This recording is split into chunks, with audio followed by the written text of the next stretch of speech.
चलिए क्लास 8 के बच्चे ध्यान देंगे। हम लोग आज चैप्टर 2 साइंस में जो आप लोग का माइक्रो ऑर्गेनिक चैप्टर है, माइक्रो ऑर्गेनिक ट्रेंड्स एंड को, उसका आज हम लोग क्वेश्चन आंसर देख रहे हैं। आज हम लोग उसका क्वेश्चन आंसर कंप्लीट करेंगे। पहला क्वेश्चन है, हम लोग का क्वेश्चन का जो टाइप है टाइप ए है, एक्सरसाइज टाइप ए है, ए टाइप क्वेश्चन है। इसमें आप लोगों का है टाइप ए है आंसर द फॉलोइंग। ठीक है, पहला क्वेश्चन है what are microbes, how do they enter our body. ठीक है, इसका आंसर होगा microbes are germs which are not visible by naked eyes since they are very small. फिर इसमें दो क्वेश्चन है, दूसरा है how do they enter our body, इसका आंसर होगा they enter our body through the air we breathe, the water we drink,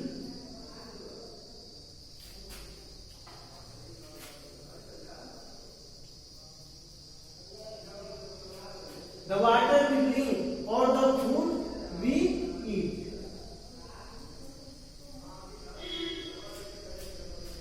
Next है question 2, how do the bacterium lactobacillus help in curd formation। यानी कह रहा है कि जो bacterium lactobacillus होता है वो कर्ड फॉर्मेशन में किस तरह हेल्प करता है। ठीक है,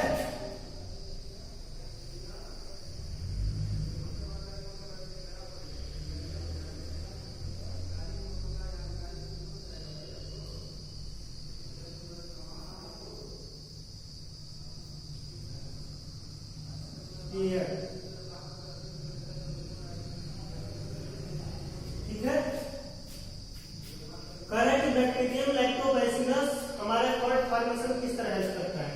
इसका आंसर होगा when we add a spoonful curd to milk, जब हम लोग दूध में 1 चम्मच दही को डालते हैं, it activates the growth of lactobacillus acid producing bacterium. यह दूध में क्या करता है कि लैक्टोबैसिलस एसिड पैदा करने वाले बैक्टीरिया को क्या करता है, एक्टिवेट कर देता है, उत्प्रेरित करता है, क्योंकि कर्ड में लैक्टोबैसिलस होता है। और जब कर्ड को दूध में डाला जाता है तो पूरे दूध में लैक्टोबैसिलस को एक्टिवेट कर देता है बैक्टीरियम को, और क्या होता है कि and causes a protein called casein, और दूध में जो पहले से प्रोटीन मौजूद होता है जिसका नाम है केजीन, जो दूध में पहले से प्रेजेंट होता है, ऑलरेडी प्रेजेंट होता है in the milk, clubs together और कोऑपरेट, उसे आपस में संगठित होने के लिए प्रेरित करता है, थक्का बनाने के लिए प्रेरित करता है। जब आपस में दूध के मॉलिक्यूल्स को, दूध में जो प्रोटीन केजीन मौजूद है उसके मॉलिक्यूल्स को आपस में कोऑपरेट संगठित होने के लिए प्रेरित करता है टू फॉर्म ए सॉलिडिफाइड मास, एक तरह का मास, मतलब कि एक सॉलिड रूप मतलब कि पाने के लिए, दैट इज कॉल्ड कर्ड, उसे हम लोग दही कहते हैं। दही तो कभी-कभी ऐसा जम जाता है ना कि ऊपर से एकदम पूरा हम लोग कड़ा दिखता है, यही यहाँ सॉलिडिफाइड मास है, एकदम जो द्रव रहता है, लिक्विड रहता है दूध, एकदम जम के हमें कोई ठोस जैसा लगता है, यानी कि वो सॉलिडिफाइड मास जैसा लगता है।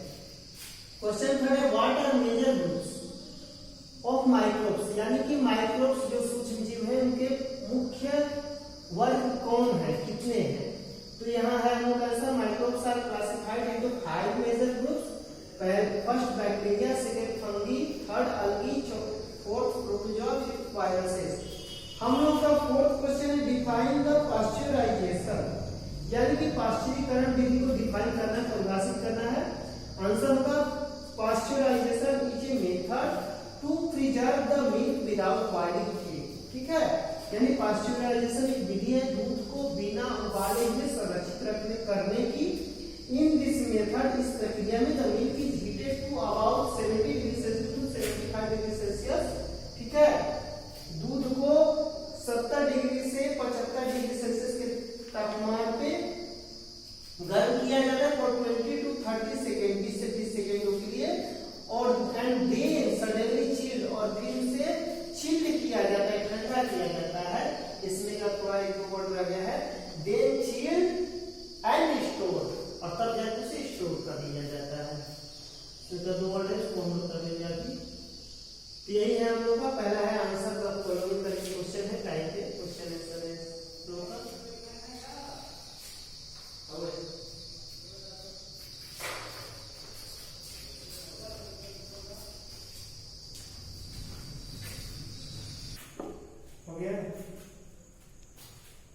देखिए हम लोग का वो था जो पास्चराइजेशन में था, the milk is heated about 70 to 75 degree Celsius, then chilled and stored, pasteurisation method में था, उसका 2 वर्ड छूट गया था वहां पे। नेक्स्ट हम लोग का वर्ड है what is fermentation process, what are its uses, यानी कि किण्वन प्रक्रिया क्या है और इसका उपयोग किस लिए किया जाता है। तो इसका हम लोग को आंसर होगा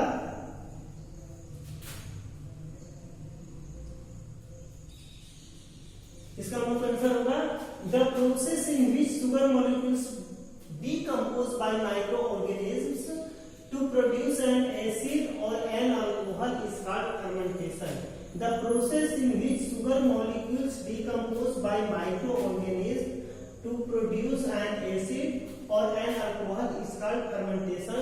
And fermentation वह प्रक्रिया है जिसमें शुगर मॉलिक्यूल जो होते हैं अपघटित होकर किसे बदल जाते हैं, तो एक कोई एसिड में या अल्कोहल में मतलब कि बदल जाते हैं। शुगर जो है डिकम्पोज होकर एसिड या अल्कोहल में बदल जाता है। It is used for production of alcohol, acetic acid and wine. इस विधि का प्रयोग अल्कोहल, एसिटिक एसिड और वाइन के निर्माण में उत्पादन में होता है। नेक्स्ट हम लोग का क्वेश्चन है व्हाट इज फूड पॉइजनिंग, यानी कि खाद्य विषाक्तता क्या है। इसका आंसर होगा the food poisoning is a condition which is due to the consumption of spoiled food. Food poisoning. What is food poisoning? The food poisoning is a condition which is due to the consumption of spoiled food by growth of microorganisms in it. यानी कि भोजन विषाक्तता, खाद्य विषाक्तता वह स्थिति है जो कि which is due to the consumption of spoiled food, जो कि दूषित भोजन के करने से, बर्बाद बिगड़े हुए भोजन के उपभोग करने से होता है, जिससे कि सूक्ष्म जीव वृद्धि कर रहे होते हैं, यानी कि bye growth of micro organism in it, जिससे सूक्ष्म जीव वृद्धि कर रहे होते हैं। हम लोग का सेकंड क्वेश्चन है what are conditions required for microbial growth. पूछ रहा है कि सूक्ष्म जीवीय वृद्धि के लिए कौन से रिक्वायर्ड कंडीशन है, उचित दशाएं क्या है। हम लोग का आंसर होगा a moderately warm conditions with air and moisture are the main causes for the growth of microbes. यानी कि moderately warm मतलब कि थोड़ा थोड़ा गर्म कंडीशन जिसमें कि हवा हो, आर्द्रता हो, अगर उस तरह का अगर वातावरण है, एटमॉस्फेयर है, उस तरह की दशाएं हैं तो सूक्ष्म जीवों की वृद्धि के लिए वो उचित दशाएं होती हैं। हम लोग का नेक्स्ट क्वेश्चन है why do we preserve food, what are the various methods to preserve food. कह रहा है कि भोजन को हम लोग भोजन को क्यों संरक्षित करते हैं और what are the various methods to preserve food, भोजन को संरक्षित करने की विधियां क्या है, विभिन्न विधियां क्या है।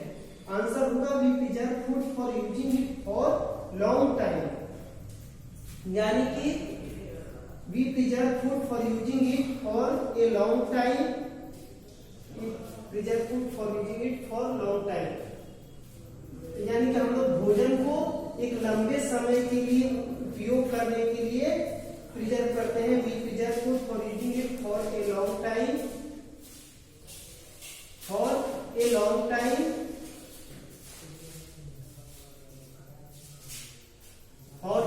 टाइम, नेक्स्ट है there are various methods to preserve food which are following. भोजन को संरक्षित करने की विभिन्न विधियां हैं जो निम्नलिखित हैं, इसको हम लोग आगे देखेंगे।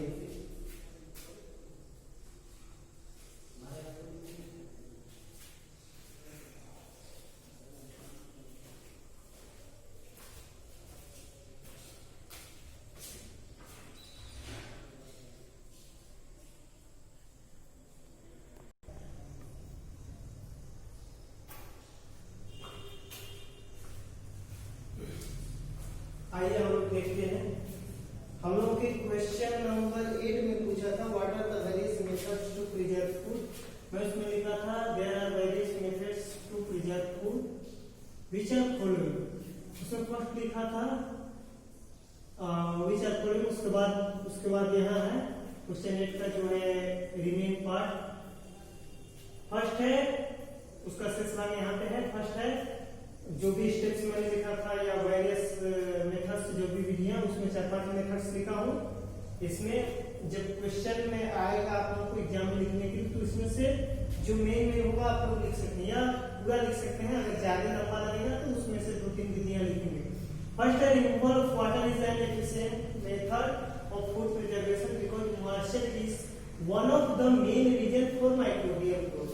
चूंकि आप इसमें बहुत सारी विधियों के बारे में पूछा, इसलिए मैक्सिमम विधि का हम लोगों को मैक्सिमम विधि का एक्सप्लेन करना जरूरी है। ठीक है, विभिन्न विधियों के बारे में पूछा है। तो फर्स्ट हम लोग का है removal of water is an efficient method of food preservation because moisture is one of the main reason for microbial growth. For it food items are dehydrated और dried by putting this in sunlight. इसका मतलब ये हुआ कि खाद्य पदार्थों से removal of water, पानी को निष्कासित करना, इज एन एफिशिएंट मेथड, एक प्रधान विधि है खाद्य पदार्थों को संरक्षित रखने की, क्योंकि मॉइस्चर यानी कि आर्द्रता ही मेन रीजन है, मुख्य कारण है माइक्रोबियल ग्रोथ का, सूक्ष्मजीवों की वृद्धि का। फॉर इट, इसके लिए फूड आइटम्स आर डिहाइड्रेटेड, खाद्य पदार्थों को डिहाइड्रेट किया जाता है, यानी उनके अंदर से पानी को निकाला जाता है या उन्हें डिहाइड्रेट किया जाता है या सुखाया जाता है। मेथड है, सुखाने से भी खाद्य पदार्थों का पानी निष्कासित हो जाता है, वाटर ऊपर सूख जाता है bye putting this in sunlight. पहली विधि है ये। दूसरी है boiling food items can kill the growth of microbes. एक तो हो गया कि धूप में सुखा के, सूर्य के प्रकाश की उपस्थिति में सुखा गया हम खाद्य पदार्थों को निर्जलित कर सकते हैं, इस तरह उन्हें संरक्षित रख सकते हैं। दूसरी विधि है बॉइलिंग फूड आइटम्स, भोज्य पदार्थों को, खाद्य पदार्थों को बॉयल करके, उबाल के we can kill the growth of microbes, हम लोग माइक्रोब की ग्रोथ को रोक सकते हैं, मार सकते हैं सूक्ष्मजीवों की वृद्धि को। थर्ड है common salt is also used to preserve meat and fish, raw mangoes, amla and tamarind etcetera. यानी कि कॉमन साल्ट, सामान्य नमक का प्रयोग कुछ भोज्य पदार्थों को प्रिजर्व करने के लिए किया जाता है, जैसे कि मीट हो गया, फिश हो गया, यानी कि मांस, मछली, कच्चा आम हो गया, आंवला हो गया और इमली हो गया, इस सबको संरक्षित रखने के लिए किया जाता है। फोर्थ हम लोग का जो है, इसमें फोर्थ हम लोग का जो है पॉइंट है, fourth point, sugar is used to preserve jams, jelly and squashes. यानी कि कुछ भोज्य पदार्थों को संरक्षित रखने में शुगर का भी यूज होता है, जैसे कि जैम्स हो गया, जेली हो गया, स्क्वैशेस हो गया। ठीक है, जिसको हम लोग मुरब्बा कहते हैं, चटनियां कहते हैं। ठीक है, सॉस जो आते हैं मार्केट में। 5 है सम केमिकल्स लाइक, बाजार में कुछ केमिकल भी उपलब्ध है खाद्य पदार्थों को संरक्षित करने के लिए, उनका भी उपयोग किया जाता है। Some chemicals like sodium benzoate and sodium metabisulphite are used for food preservation. इन केमिकल्स का भी उपयोग फूड प्रिजर्वेशन में होता है, सोडियम बेंजोएट और सोडियम मेटाबाइसल्फाइड का। अब हम लोग का क्वेश्चन है 9 है what is nitrogen cycle. Nitrogen cycle क्या है, इसको बताना है। इसका आंसर होगा द एटमॉस्फेरिक नाइट्रोजन इज, यानी नाइट्रोजन चक्र क्या है। आंसर हम लोग का होगा the atmospheric nitrogen is not taken directly by plants and animals, it has to pass away through several steps। ठीक है, यानी कि वायुमंडल में जो नाइट्रोजन होता है वो डायरेक्ट तौर पर सीधे पौधों या जंतुओं के द्वारा ग्रहण नहीं किया जाता, इसे कई चरणों से पर गुजरना पड़ता है। Certain bacteria and green algae present in the soil take nitrogen from atmosphere and convert it into usable compounds। कहने का मतलब कि कुछ जीवाणु होते हैं और हरित शैवाल होते हैं, मिट्टी में मौजूद हरित शैवाल होते हैं, कुछ जीवाणु होते हैं और हरित शैवाल होते हैं, वो क्या करते हैं, जो मिट्टी में प्रेजेंट होते हैं वो एटमॉस्फेयर के नाइट्रोजन को कैच करते हैं, लेते हैं। ठीक है, अवशोषित करते हैं अपने फोटोसिंथेसिस प्रोसेस के दौरान और उन्हें यूजेबल कंपाउंड्स में कन्वर्ट करते हैं, यानी कि उपयोग किए जाने वाले यौगिक में बदलते हैं। And then it is used by plants, यानी कि कुछ जीवाणु और हरित शैवाल जो होते हैं वायुमंडल के नाइट्रोजन को पहले तो यूजेबल कंपाउंड्स में बदलते हैं, उसके बाद अन्य पौधों द्वारा ये नाइट्रोजन यूज किया जाता है। डायरेक्टली हर पौधों द्वारा ये नहीं लिया जाता है, क्योंकि वो डायरेक्टली जो वायुमंडल में नाइट्रोजन होता है वो डायरेक्ट तौर पर लेने लायक होता ही नहीं है। ठीक है, वो यूजेबल नहीं होता, अनयूजेबल होता है, उसे कुछ बैक्टीरिया होते हैं और ग्रीन एल्गी मतलब कि एक ग्रीन एल्गी है सवाल जिसका नाम होता है, ये वायुमंडल के नाइट्रोजन को कैच करके उन्हें यूजेबल कंपाउंड्स में बदलते हैं और देन ये प्लांट्स के द्वारा यूज किया जाता है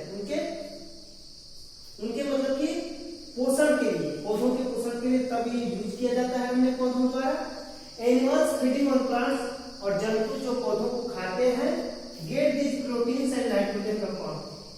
तो अगर जंतु जो पौधों को खाते हैं, तो पौधे मतलब पादप उत्पादों को खाते हैं, तो जब जंतु पादप उत्पादों को खाते हैं तो ये प्रोटीन और नाइट्रोजन उनके शरीर में चले जाते हैं and then it is excreted in the soil, और तब यह मिट्टी में उत्सर्जित किए जाते हैं, विसर्जित किए जाते हैं in the form of animals vast, जीवों के वास्ट के रूप में, जीवों के अपशिष्ट पदार्थों के रूप में एंड देयर डेड बॉडी, और उनके मरे हुए शरीर के रूप में मिट्टी में ये उत्सर्जित किए जाते हैं nitrogen and again go back into the atmosphere, और फिर यह पुनः वायुमंडल में चला जाता है।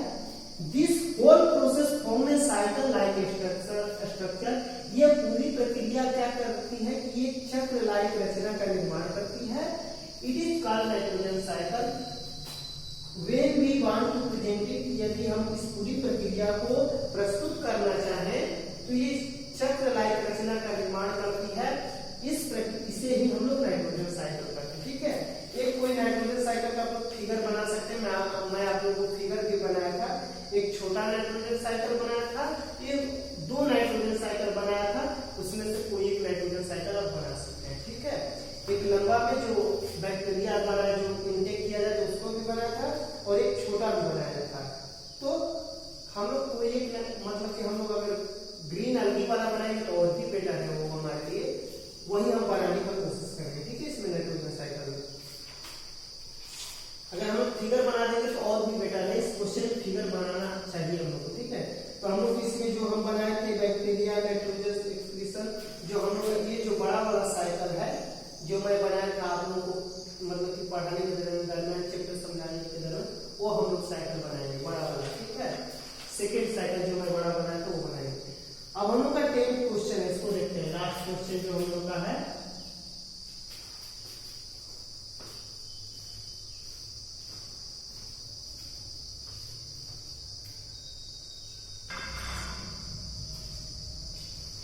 चलिए हम लोग नेक्स्ट क्वेश्चन देखते हैं। ये लास्ट क्वेश्चन है हम लोग का।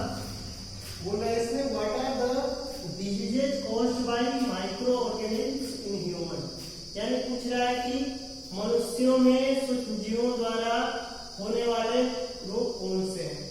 इसका आंसर होगा हम लोग का some common diseases caused by micro organisms in humans are, यानी कि मनुष्यों में सूक्ष्म जीवों द्वारा होने वाले रोग कुछ इस प्रकार हैं। Are polio, measles, chicken pox, ठीक है, tuberculosis, typhoid, cholera, hepatitis etcetera. ठीक है, इस तरह आप लोगों का चैप्टर खत्म हुआ। आप लोग इसको अच्छे से कर रहे हैं।